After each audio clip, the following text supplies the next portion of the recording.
Namaskar, Sat Shri Akal. Welcome to EduEcon. In today's lecture, children, we will be discussing about exceptions to the law of demand. I will repeat once again. अगर आपने हमारे previous videos नहीं देखे हैं, please उसको जाके देखिए. सारे videos एक दूसरे से connected है. Last topic हम इस chapter का complete करते हैं. With this, we will be completing the whole chapter of demand. Next, we will be studying about supply. Okay, children, let's start with the exceptions. Exceptions to the law of demand. ये क्या होता है? पहले तो word exception को समझते हैं. Exception का मतलब क्या है? तो बच्चे, कभी कभार हमारे लाइफ में भी ऐसे कुछ कुछ सिनारियोज होते हैं जो हम प्रेडिक्ट नहीं करते हैं, बट ऐसा होता है, एक्सेप्शंस आते हैं, है ना? तो वैसे ही एक्सेप्शन वर्क करता है डिमांड के कॉन्सेप्ट में. ओके, हमने पढ़ा था लॉ ऑफ डिमांड में कि प्राइस बढ़ता है, डिमांड घटता है, प्राइस घटता है, डिमांड बढ़ता है, ये हमने पढ़ा था. बट अब आ गया है एक्सेप्शन. अब इसमें क्या है बच्चे? इसमें बोला जा रहा है प्राइस बढ़ेगा, डिमांड भी बढ़ेगा, प्राइस घटेगा, डिमांड भी घटेगा. ठीक है, इसको अब हम पढ़ेंगे. एक और चीज इसमें इंपॉर्टेंट है, वो मैं आपको बताती हूँ. पहले हमने पढ़ा था कि लॉ ऑफ डिमांड का हमने डायग्राम पढ़ा था, बट इसमें क्या है, जो डायग्राम होगा वो अपवर्ड स्लोपिंग होगा. वो क्या होगा बच्चे? वो अपवर्ड स्लोपिंग होगा. वो कैसे होगा? देखिए, समझते हैं. प्राइस आपका ये है, मानिए पी आपका प्राइस है, पी, है ना, और ये है आपका क्वांटिटी. ठीक है बच्चे, अब क्या हुआ? प्राइस बढ़ गया, क्वांटिटी भी बढ़ गया.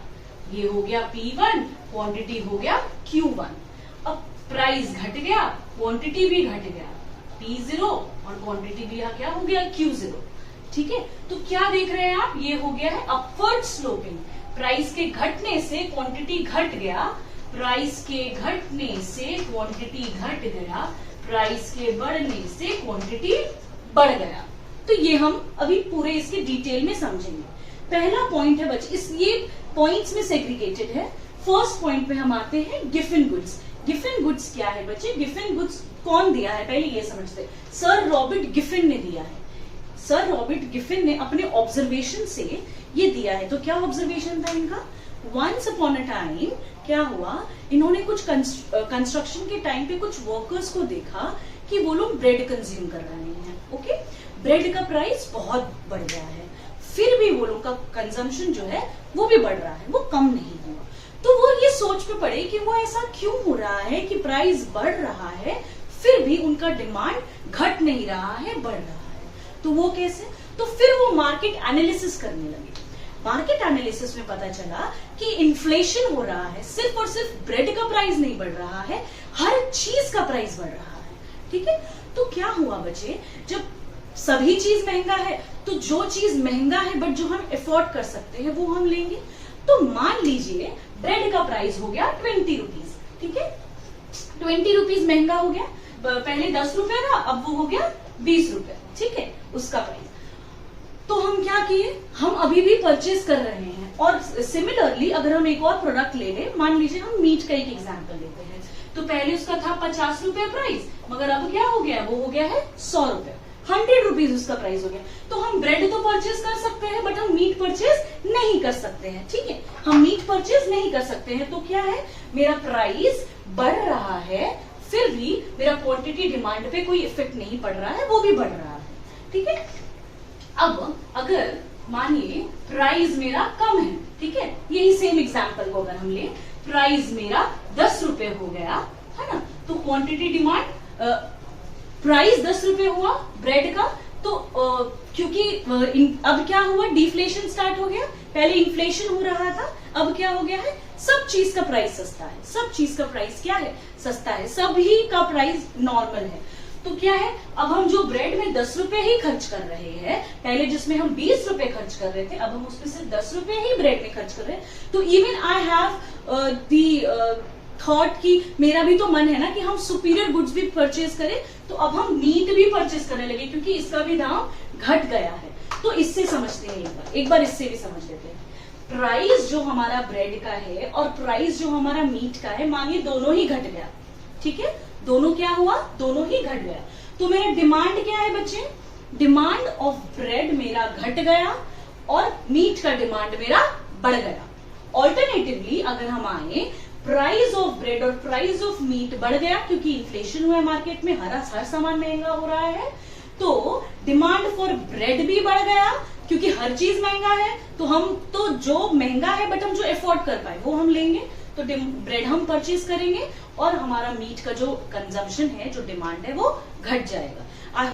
गिवन गुड्स को बच्चे बुकिश लैंग्वेज में भी समझते हैं। Given goods are those goods on which the consumer spends a large part of his income and the demand for which falls with a fall in price. यही मैंने आपको समझाया बच्चे, अगर प्राइस बढ़ रहा है डिमांड बढ़ेगा, प्राइस घट रहा है डिमांड भी घटेगा। Okay, articles of snob appeal समझते हैं बच्चे। ये क्या है बच्चे? पहले तो ये जानिए इसे दिया किसने है। इसे दिया है स्थॉस्टन वेवलिन ने दिया है। ये क्या है बेसिकली? ये बेसिकली बच्चा ये बता रहा है जो प्रेस्टिजियस गुड्स होते हैं ना, लोग वो खरीदते हैं in order to make the other person jealous, है ना। अपना प्रेस्टीज स्टैंडर्ड दिखाने के लिए लोग खरीदते हैं ताकि हम सामने वाले को थोड़ा सा जेलस फील करा सके। ये बेसिकली वो है। तो एक एग्जाम्पल लेते हैं डायमंड का, ठीक है। एक डायमंड का एग्जाम्पल लेते हैं। मानिए मैंने प्राइस अगर डायमंड का बढ़ रहा है, ठीक है, प्राइस अगर डायमंड का बढ़ रहा है तो हम उसका डिमांड भी डायमंड का बढ़ा देंगे। ये क्यों करेंगे हम? वो इसलिए करेंगे क्योंकि अगर हम महंगा सामान खरीदते हैं तो हम अपना प्रेस्टिजियस वैल्यू दिखा रहे हैं लोगों के सामने, ठीक है। हम अपना प्रेस्टिजियस स्टैंडर्ड्स लोगों को दिखा रहे हैं और लोगों को उससे जेलसी फील करा रहे हैं। तो ये बेसिकली होता है आर्टिकल्स ऑफ स्नॉब अपील। अब इसके बाद हम पढ़ेंगे एक्सपेक्टेशंस अबाउट फ्यूचर प्राइसेस।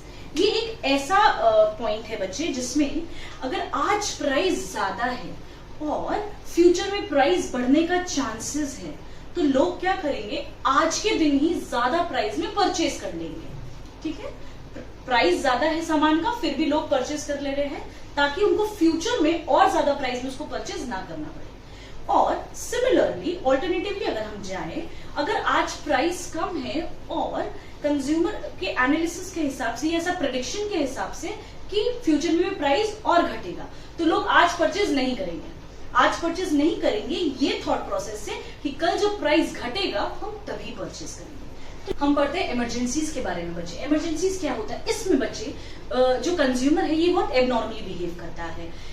मान लीजिए सामान कम है उसके पास, फिर भी सामान उसके पास है फिर भी वो ज्यादा सामान और खरीद के ले आया, या प्राइस सामान का ज्यादा है फिर भी वो महंगा खरीद के ले आया।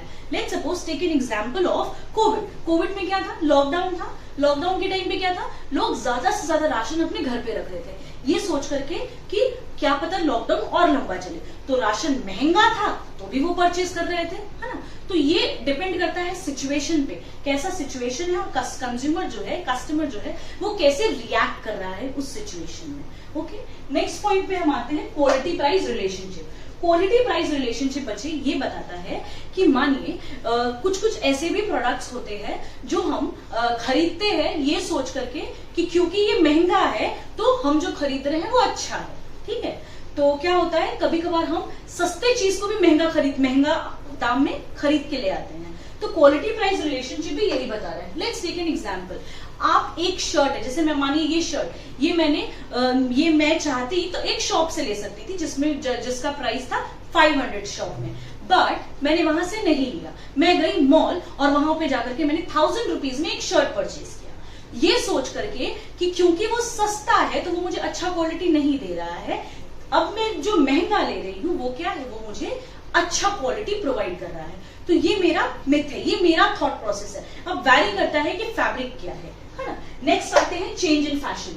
ये क्या बता रहा है बच्चे? ये बता रहा है बेसिकली अब लड़कियों का तो जो आउटफिट्स है या लड़कियों का जो फैशन है ये आउटडेटेड होता रहता है विथ टाइम, है ना। कुछ चीज ट्रेंडिंग आया, कुछ चीज आउटडेटेड हो गया। तो जो चीज आउटडेटेड हो गया, आउट ऑफ फैशन हो गया, अब वो चीज कोई भी लड़की हाई प्राइस में नहीं खरीदेगी। अब वो प्राइस हाई हो या लो हो वो नहीं खरीदेगी। क्यों? क्योंकि वो आउट ऑफ फैशन है। तो ये बेसिकली वही बता रहा है, जब फैशन चेंज हुआ है तो उसके डिमांड में इफेक्ट पड़ रहा है। Okay children, thank you.